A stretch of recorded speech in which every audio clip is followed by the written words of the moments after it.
Hi, and welcome back to the Ministry Down Under webcast. We've got Karen back here today. How you doing, Hello, Karen? everyone. And today we're talking with Wez Hone from Kingdom Business. How you doing, Yes. Wez? Really good. How are you? Going? So how's things up there, up north?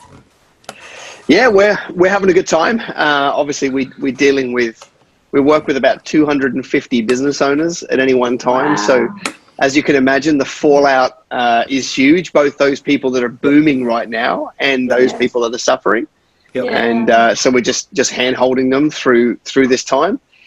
Praise God, we haven't lost one. So there's a lot of creativity out there that people are able to pivot and do what they need to do. So it's obviously a hectic time. Nobody saw it coming, but those that follow unction of the Lord and sound business practices, they're okay. Actually, they're doing well.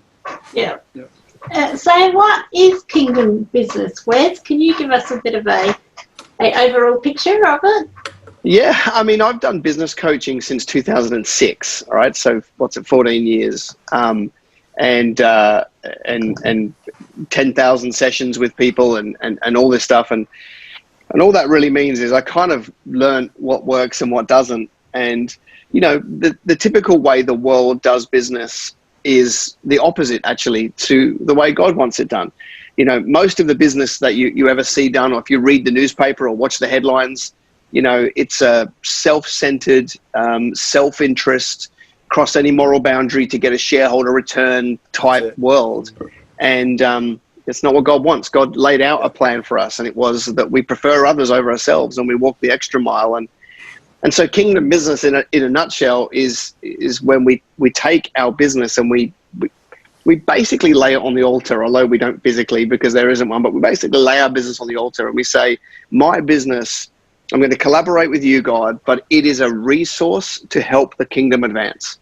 So it's like saying to God, I'll run it, but it's yours, and I'll do as you say, and I'll do it your way. But I want the business to actually be a benefit to the kingdom to help advance it, not just a benefit of me. That's good stuff. So it's really putting God as the CEO, I suppose, of the business, and just you being his hands and feet in operating the businesses. That's exactly what it is. And a business can be a resource to the kingdom in many ways. It's not just money.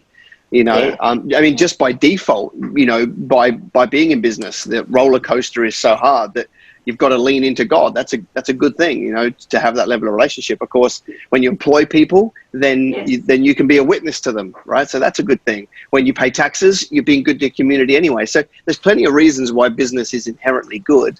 And then, of course, you go right up to, you can have an increased level of influence, right? The bigger the business you've got, the more influence you can have in your towns and cities, communities, states, countries. And then, of course, you get to the checks where you can actually start to fund projects that do advance the gospel. And what a privilege. That's good. One of the things you were saying, especially on day one of your seminar that we were able to watch online, thank you very much for that. I bought a ticket but watched online, so thank you for that. One of the things you were talking about is like that, and you have been talking about for a while, is preparing for times like this so you can kick into gear and actually go up a notch and leverage a situation like this sometimes when things are sometimes a little bit cheaper, or there's things that people aren't able to access. So I was just wondering, what sort of advice would you have for some entrepreneurs out there, or people out there, or even churches that are looking to invest or engage kind of at this time, if they have resources? I think this, with what we're going through right now, I think this is won or lost in here. Right before it's ever won or lost in strategy, it's the emotional roller coaster, right? And the only people that get hurt on a roller coaster are the ones that get off before it finishes. So that's why we've just got to make sure that we have what it takes to hang on. So the reason why I say that is because we need to make a decision right now, and people are in one of two camps. They are either, this has caught me by surprise, I'm a deer in the headlights, and I'm going to shrink back and play small. But actually, the same person could literally just make the decision that I'm going to expand through this. Right? Same person, same scenario, two completely different outcomes. And if you if you do make the decision to expand through this, you're going to have to work really hard, and you're going to have to be really creative, and it's going to hurt. Yep. But the other option will hurt more, you know. So you know, like there are businesses that this has done them incredibly well, right? You know, accounting firms, cleaning businesses, you know, like anybody selling PPE, like insolvency firms, like those businesses are scrambling to handle the increase. Okay, for them it's an interesting journey because that's going to stop at some point. So how do they handle that growth? Then there's a group that are at the other end, and their business has been mandated and they're closed, and they have to do a really hard pivot. And I was saying to a group of our clients just last night on a call, I was like, don't worry if your pivot goes from I run a beautician's to I'm driving trucks. Like if that's what you've got to do to get through this, it's okay. And then there's a group in the middle that need to make a mild pivot, right? Where they've, you know, the traditional business, they just needed to innovate a little bit and kind of go in a different direction and pick up enough work. So everyone's in one of those three camps. But I guess, you know, it all starts in here with just making a decision of going, there is opportunity here and it's crazy. You know, as we walk this out, you know, there is like staff are going to be cheaper to hire in 3 months than they were 3 months ago. Premises are going to be cheaper to rent in 3 months than 3 months ago. You know, there's equipment like, you know, the auction sites have got a whole bunch of equipment as businesses have just decided to walk away. That stuff's cheaper than it was 3 months ago. You know, even we've been testing this with our clients and checking the prices of Google AdWords as a marketing campaign. Google AdWords across the board is 20% cheaper than it was 3 months ago because people are opting to not market there. They're shrinking back. What that means is I can get 20% more clicks for the same amount of money. And so that's how somebody thinks. I'm going to be strategic and I'm going to expand out of this. Yep. So at the moment, because everyone's clicking and surfing the web and things like that, I guess you'd be getting more bang for your buck as well because you're getting more eyeballs seeing things because Google and Facebook and those guys are able to put more impressions in front of people too. So and that's human behavior. Like I'm spending more time on this than I probably should.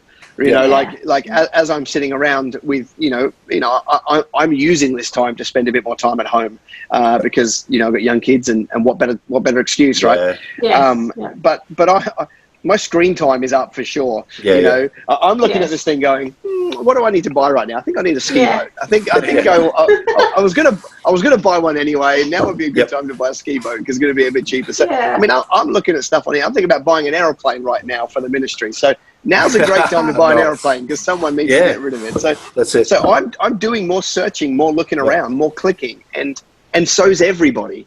So that's why right now, you know, more content, more good quality videos, just like you're doing, is the name of the game. Okay, well that's good to know. We're in the right direction. So like, one of the things, like for my business, particularly, I was in events, and so all my customers are offline events. So day one I went, I'm done, and day two I went, now how do I pivot online? And then now I've got. What I found is a few days later is then everyone's in need of IT guys. So like I'm getting phone calls left, right and centre going, can you help me? Can you be my IT guy? Can you be an advisor? But then I had to make some decisions. Who do I go with and which angle do I take? So have you got any advice from people potentially that are overloaded by requests from people? How do you make a good decision of which way to turn? Follow the money. That's what I would do. Just follow the money. Go with the people that can pay right now. You know, like it sounds a little bit crass and maybe even a little bit cold, but you know, we're entrepreneurs. It's got to be an element of what we carry. You know, just go where the money is. Like, you know, if there's 50 opportunities and 10 of them are well-funded people, just go to them. You know, like I've got clients who are builders and there's, you know, and they're not struggling because they've just moved their marketing to doctors, you know, lawyers, those people that are high net worth, who are actually at home right now thinking we should get a renovation done, you know, because not everyone's suffering financially. So they're thinking, okay, now's a great time. So, you know, I've got people that are in social media marketing and things like that who lost many of their clients, who I just said, you've got to go chase down the industries of people that aren't suffering and follow the money. And that's what they're doing. And they're picking up clients. So, because not everybody's suffering, right? That's right. A lot of people, some businesses booming, some people have enough of a buffer. They don't need to worry. Yep. Like those people are still making purchasing decisions because Yep. they can. And so you just got to, I'd be following the money with my choices. Yeah, one of the things my wife found, she's a violin teacher, and she found that she lost some clients from middle class, but upper class people downsized to violin lessons. So then she picked up other clients. So Follow the money. But obviously right now, like, it's a bit different story. But like, she's still surviving and still trying to pivot and go, all right, well, how can I look for other opportunities like teaching online and things like that? So And the cool thing is when we make that kind of pivot, because we're forced to, that could actually be an additional revenue stream forever. Well, it probably will be. Yep. But what what was maybe not mainstream acceptable, being virtual now is. Like if you'd said to somebody 12 months ago, I'm going to be a violin teacher, I'm going to teach them over a device, people would have said, no way. Yeah, exactly. Now, no choice. And now everyone's like, great idea. So we've got and so what'll happen when all this flushes out is you'll be able to keep those people that you had on digital, and you'll be able to go back to online and offline, and you'll have twice as big a business. That's true. I heard one pastor say just this week, he said, once this is done, we're not going to do the stream anymore. And I'm like, are you crazy? Like, you've got this audience that can't be in the building because they're all over the world, and you're going to turn that off just to have your own little world? And I'm like, that's kind of crazy, turning your market off just because you can. I think they may be thinking that now, but I think they might change their mind when their team get around and say, "Hey, Pastor, we spent 3 nights bleeding out of our eyeballs to build this for you. Let's leave it and keep going." Yeah. So one of the other things you're doing at the moment is I saw you have a care line for businesses. Can you talk a bit about that? Yeah, it's one of the things for me that's really important, and this was before COVID-19, was the pressure that entrepreneurs live under. And it's not just entrepreneurs, it's everybody in 2020. We all have this heightened level of pressure that's on us. Pastors definitely, they have an impossible job description, but that's not typically my audience that I speak directly to. So when it came to business people, I knew there was going to be a lot of pressure put on people above and beyond through this. And I just wanted people to have someone they could reach out to and that would pray with them, but somebody who understood business people. Yep. So, we scrambled, we got that set up. We marketed it to our 15,000 followers. Yep. And the feedback I got was that it was very well used over that time. And so for me, it was a real delight I had the relationships, I had the connections. I was able to put the infrastructure together in a short amount of time and get it out there. And, I had one of my dearest friends take his life maybe 15 months ago. And it's just a horrible situation for everybody, and, I'm grateful this guy knew the Lord, and, but his family, they're struggling, and so the fallout is so high, and I just wanted to provide, that place really where people can reach out and get godly people to pray with them, who can, listen to them, read scripture with them, pray with them, and, and we just made that available. We called it the Kingdom Business Care Line. We put a phone number out there. We can link it up below if you like. And great. It was just a resource that was already on my horizon to do. This just gave me a really big reason to get it done. Yeah, no, that's good.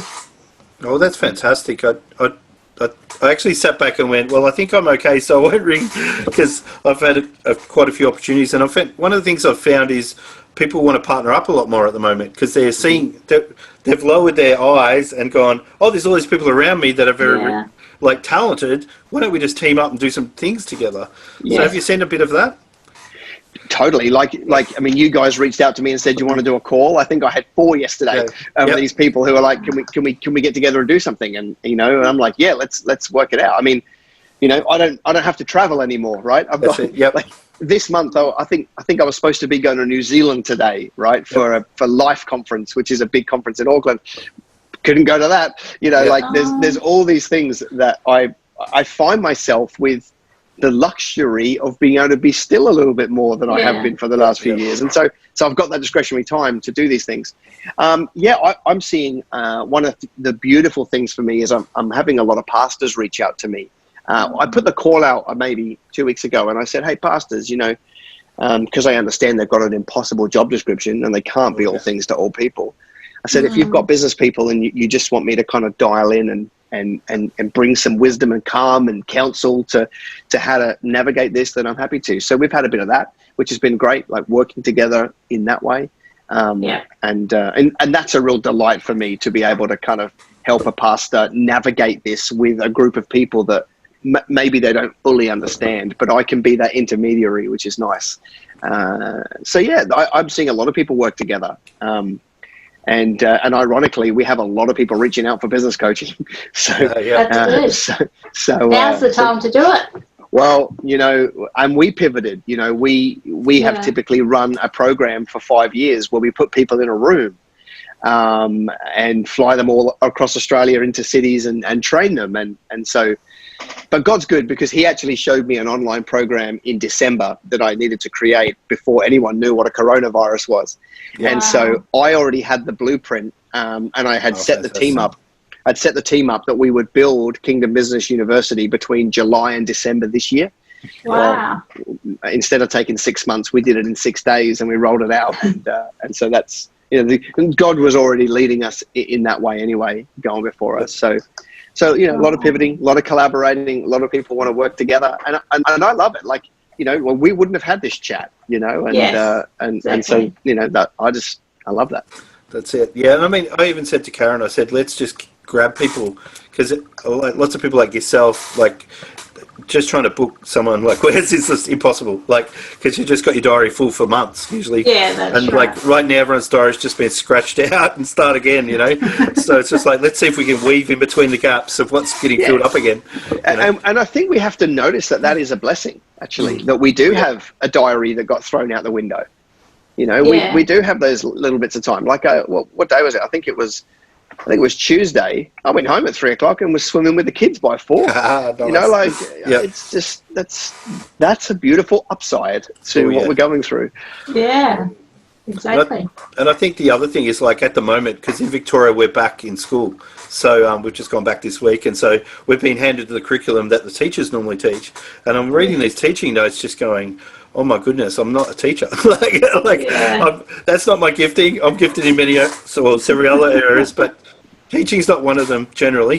So I'm sitting here just going, Roz, you're a teacher. What does this mean? like, she goes, oh, it's easy. You just go blah blah blah. And that's one thing I'm seeing as well, is more people reaching out to use each other's gifts to fill in the pieces of the puzzle they're missing right now. And especially in churches, like we've got a group at our church called We Are Bright Church, and everyone's allowed to pitch in. Like, it's a private, it's a public group, but it's just the members of our church, and everyone's allowed to encourage each other, like, as a global community. And I think everyone pitches in different ways. So some people sing songs, other people play the drums, or people say a poem or whatever, or a prayer. And I think at these times as a body, we're pushing a bit more into that than we normally would, because I think we got to a stage where everyone had their own focus so much, we're heading in different directions. Like, exactly. People. So have you found anything, like, as far as like all the people you're talking to on the phone and things like that, are people focusing too much, you think, on their pond and not enough on the people around them, or you're finding they're engaging a bit more, or trying to engage? And how do they engage? I think there was a bit of a dip, I think if you look at the middle of March to the end of March, I think everybody did need to head down and focus. Like, I know for me, I needed 4 or 5 days just to bed down the business with all the changes. Yes. What does it look like? What are we going to do? How are we going to handle this? How do we get ready for it? And then after, 10 days of, okay, we've got it going, then I was able to look around. Who do we help? How do we serve? Yeah. So I think it was a bit of both. And I think most business owners were the same, like, because it was so quick, I had the privilege of starting this business. I've been in business since I was a kid, but this business was started just before the GFC. And so I had the benefit of seeing the GFC. So it was similar but wildly different, because the Black Friday happened in November 2008, but it took 12 months to contract. whereas we had it all here in 3 weeks, and so it was so heavy and so quick that a lot of people had to really double down and get almost a little bit selfish. I just need to do my thing because I've got to be a steward of that. Okay, now I can look at what do I do, and and we've got clients right now who are mechanics servicing cars for free of care workers at hospitals, and trucking companies giving away things to make sure truck cabs are clean, and like the level of serving that's happening from the Kingdom business world into their little communities is amazing. There's never been a better time to pass through an industry than right now. For me as the business coaching industry, I've got so many coaches reaching out to me, both Christian and non-Christian. The non-Christians are looking at me saying, "Where's all this hope coming from?" Because they're so scared. They're so scared, and so now's a brilliant time to start looking around and looking for opportunities for influence. Yeah, I was talking to a lady on the phone from a bank, and she actually thanked me for being so joyful. She's like, "You're the first person today that's not in misery that I've talked to, and you've made my day." She goes, and she'd just say, "Can you just stay on the phone for like another 10 minutes and just cheer me up?" Because she had been, like, this was like 7 p.m. So she'd gone through a whole day of, like, just people's lives falling apart. And I was just encouraging her and just going, "Look, don't worry, this will be fine. Like, these people will survive, and... Like, we get to be the hands and feet of Jesus, and there's no better time than now. The GFC was another time. 9/11 was another time. Like, these are the times that we should be cherishing from an influence perspective, because people are scared. And when you're laced with joy, and joy lives inside of you, it can't not come out. I was at Woolies the other day, and I got paid for my bags, and I followed the whole social distancing rules. And at the end of it, I just said to this young girl, she would have been no more than, I don't know, 16 or 17. I said, "Thanks so much for working today." Because it wouldn't be easy, and she was stunned that somebody would stop and acknowledge her, and she puts up with a lot of grief, she says. And I'm like, so anyway, I didn't preach to her, or I didn't witness, but who knows, another encounter in 3 months where she's like, "Are you with it?" We leave all that up to God, but we do need to lace our conversations with hope and joy, and we become attractive. That's right. So how can businesses who haven't heard of you, Wez, how can they get in touch with you or find out more information that would help their business during this time of this COVID season? Yeah, so I mean, if our main website is kingdombusiness.com.au, kingdombusiness.com.au. But I decided, I'll tell you a funny story. We were in Melbourne, so we had 5 summits booked. We do summits every year. We get a couple of thousand Kingdom entrepreneurs together. We put them in a room. We train them every March. We've done that since 2012. Well, this year we booked 5 over 6 weeks, and coronavirus fell after week 1, and we were basically shut down on our tour because the borders shut. And during Melbourne was such a funny, comedy, because we went in not knowing what we were accounted for, and then halfway through the 2-day conference, the government changed the rules effective immediately. So during the night we had worship, and then the team had to push a wall out and negotiate with the venue and put seats 4 square meters apart and all this stuff. It was a high flex environment, Wow. But anyway, on the morning of the second day, I was just praying by my bed in my hotel room, and I felt this really heavy weight land on me. Now, most people would think that God's trying to lift a burden off, but with me, this burden fell on me. And he said, "I have prepared you for such a time as this. I need you to go and be the champion for me to the Kingdom business world." And it was heavy. Like I felt like, okay, I'm geared up now. We've got to go into battle. And, and so I made a decision that day that I would put out content every day to help the Kingdom business community. So we focus that mostly on our YouTube channel. So we have a YouTube channel, which is youtube.com/Kingdom business. And there's just content on there. I've interviewed insolvency firms. I've interviewed accountants. I've given my thesis on what you need to be doing at certain points of the curve. I've preached to people on there. So just content going up on there all of the time. And then just to tease you, something that I'm going to be doing in the next couple of weeks, is we're doing Mentor 24. I'm going to go live for 24 straight hours on YouTube. Wow. And interview maybe 12 to 15 Kingdom entrepreneurs from around the world, take Q&A, teach, and we're just going to do that because I think people really need a shot in the arm right now. Because 2 weeks' time will be enough that it will actually be mostly behind us. So we'll be able to put our attention on running. And so we're running this 24-hour thing where people can hop in and hop out and view and stuff like that, all free. We just want to make that resource available. So that'll be a bit of fun. Yeah, that sounds great. So you'll put that on your Facebook page, will you, Wez? Yeah, that'll go everywhere. No doubt. Yep. Everywhere. Then I know where to find it. Yeah. Oh, Wes will find you. Yeah, we do a pretty good job of that. No, that's good. Oh, nice. So, talk about your team a little bit, the Kingdom Business team. Like, how have you put that together, and what sort of people are involved in that? Yeah, so we're a team of 5 in the office. That's made up of me, obviously, as the founder, Craig, who came on board as, head coach, if you like, 12 months ago. So he does a lot of the coaching with the clients as well as me. And then we have Pat. Pat's our head of media. So he runs all the studios and all the lights where we produce our shows. We have Lauren, who basically runs everything. And then we have Michelle, who is graphic design and a few other things like that. Outside of that, we have a very loyal team of volunteers. We have 27 chapters around the country of the Kingdom Business Network. They're all headed up by a local volunteer, so they're part of our team. Nice. Whenever we do events, we pull from our clients. Some of our clients are just so into changing culture through business that they come and serve at our events. So we have a team of 5 here, but we really have a team of 100 outside of the office who are with us and supporting us and shouldering the burden, which is amazing. Yeah. So, some of the places the network is, what are some of the more remote places that you've got some network? Oh, that's a good question. I mean, we've got Cairns down to Adelaide, all the way down the eastern seaboard. Yep.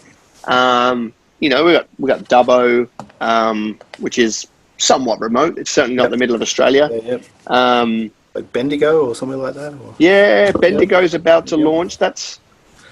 It's not far out of Melbourne. Yeah, there's probably the coast road and then just in a little bit. Yep. We haven't quite launched one in Alice Springs yet. But with that, all we do is we go with people that put their hand up. We're not trying to set up chapters. It's somebody goes, you know what, I want to run a group, and then we just get them set up. So if somebody was to put their hand up in Alice Springs, we would do it, but no one has yet.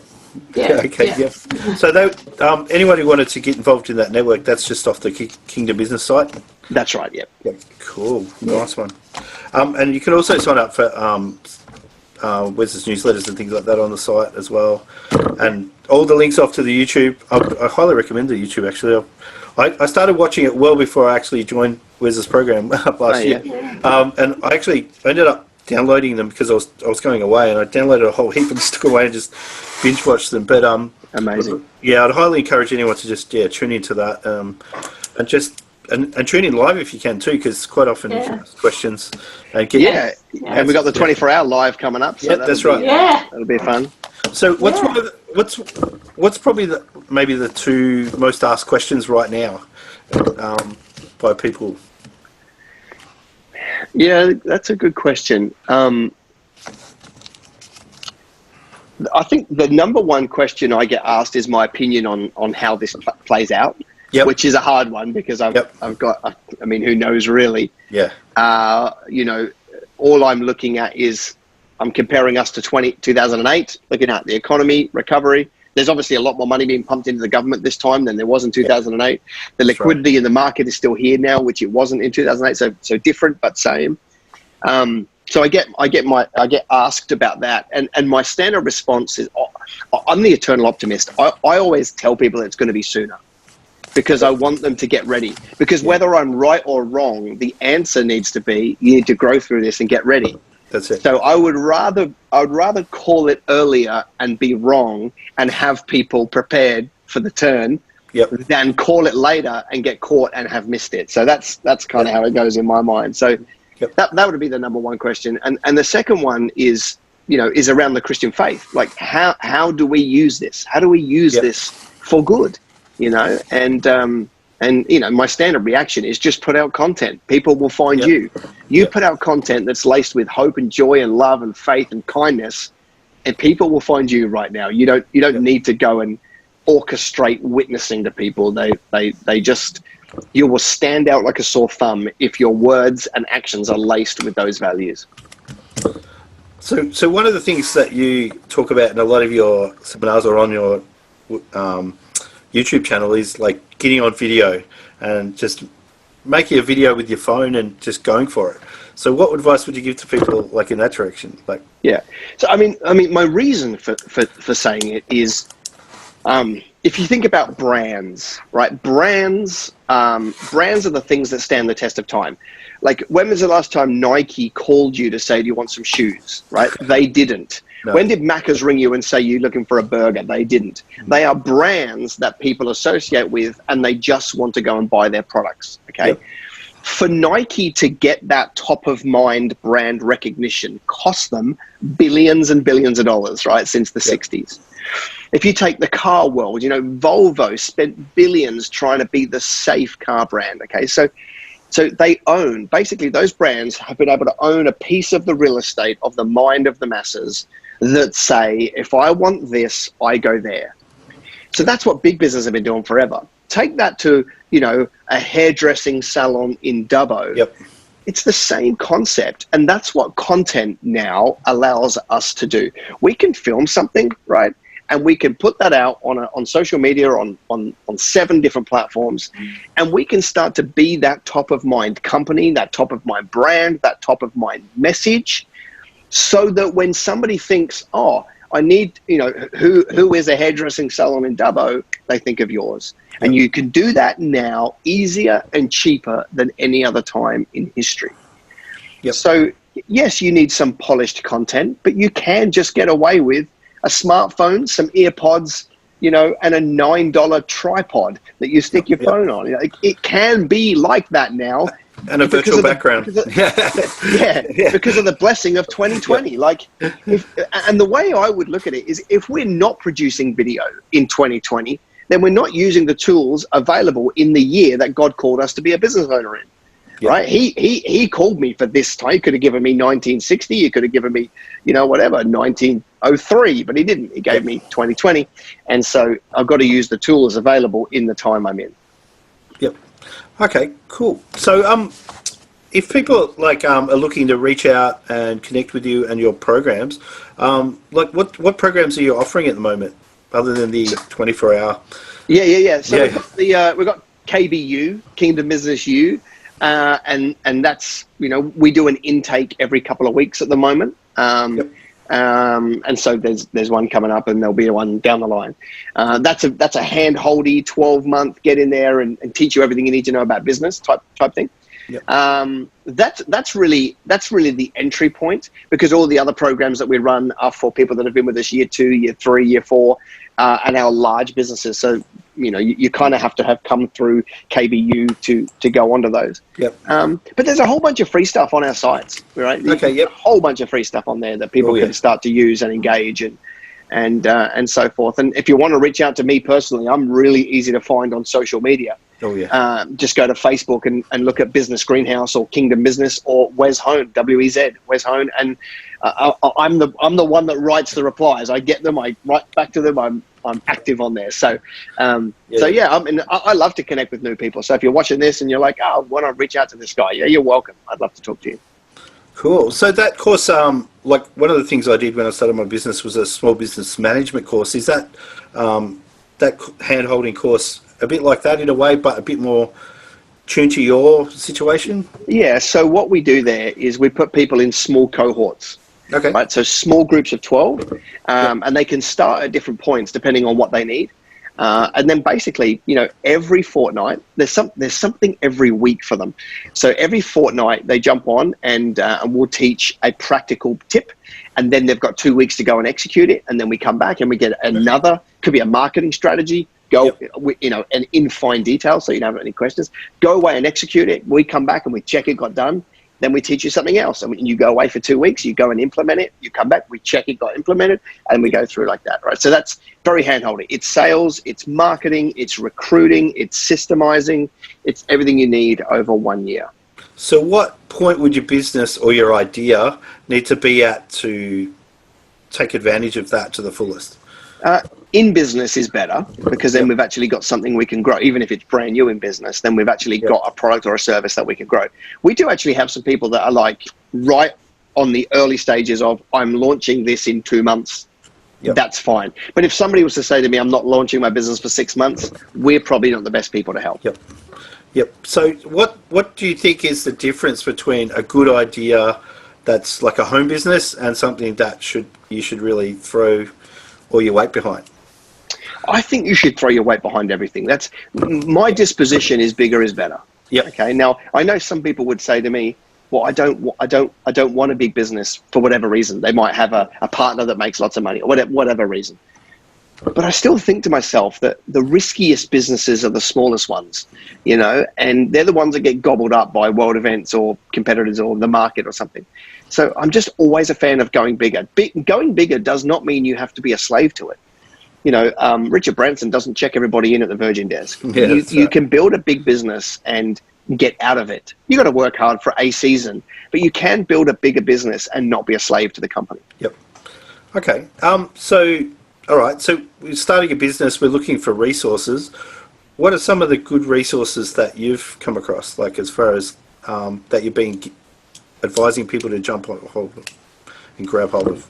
Yeah, I mean, I'm an avid reader, so I'm a really big fan of books. I don't attend I used to attend everything as a course when I was young. I was an insatiable learner when I was younger. A lot of the stuff that's out there in the business world comes from a non-godly worldview, and I'm really cautious of that stuff because even though it's subtle, even though it may have a hint of Christianity, it's not good enough. And in fact, many of it is trance-like and witchcraft, which is a concern. So when it comes to books, the E-Myth by Michael Gerber is a great one for systemizing. Guerrilla Marketing is a great one for learning marketing. Obviously, I've got my 2 books, Supernatural Thinking, Supernatural Business. Anointed for Business is a wonderful book to get your head around the whole kingdom business assignment type thing. So I just stick to those, good to great, 1 Minute Manager, Titans of Industry. Steer clear of the dumb ones like the 4-hour work week. I mean, we were made to work. So, the word work and the word worship is the same word in scripture. It's the word of Oda. So we're meant to work. So I don't know what this trying to work 4 hours a week thing is all about. Like I meet people that do 40 hours a week and I used to have a part-time job too once. So, we're supposed to work hard. So don't get caught up in the, you can make $1 million in your underpants on the internet type thing. That's not really real. I mean, that's one thing I kind of struggled with some of the people I was associating with early in my business is they were like, oh, you just cut this corner and you'll get rich quick, and I'm like, but I can't do that. It's not right. Like, because people get hurt by that decision, And I mean, and if you go back, I wonder how many of them actually made it. They might have made a quick win, but having a quick win and building sustainable wealth is very different. You basically, I mean, Bible says little by little is blessed when it comes to wealth creation, because when you get a big chunk out of nowhere, we tend not to know how to handle it. So I would rather be rich for sure, rather than be trying to get rich quick, right?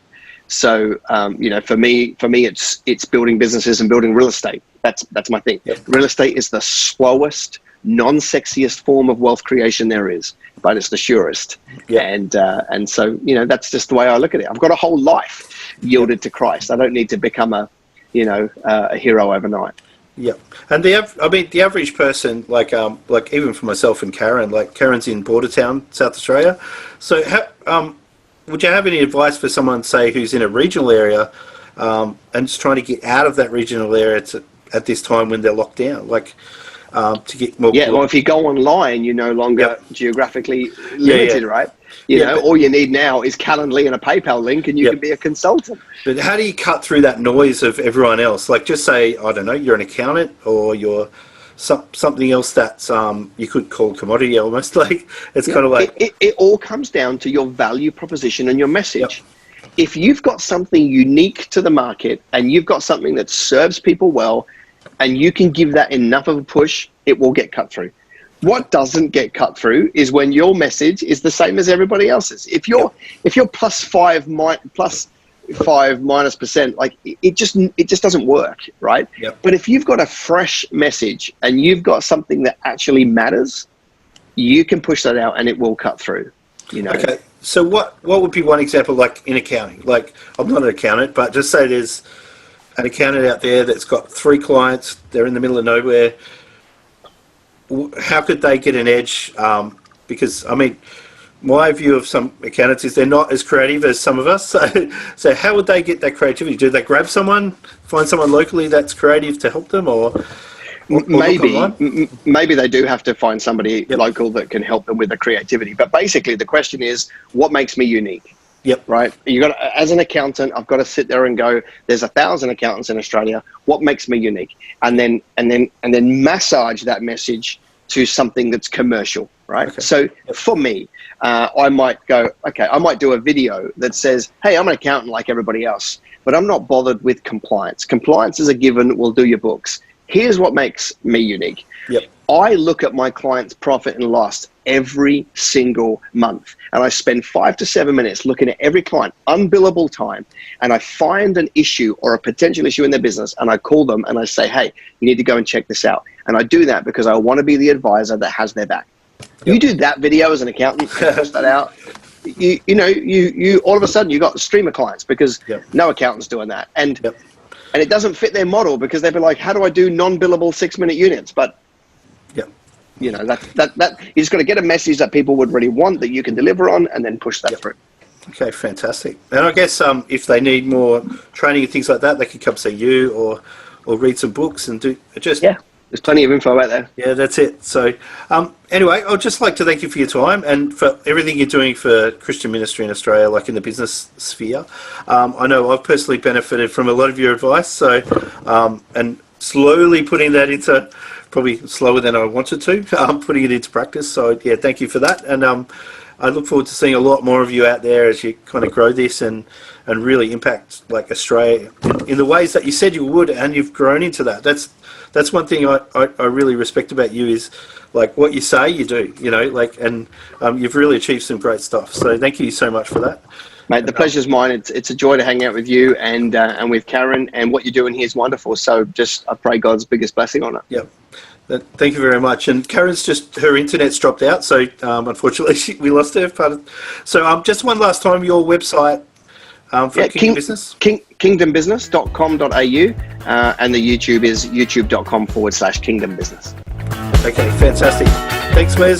And bless you, buddy. Good to chat. You too. Bye for now. Cheers, Chris.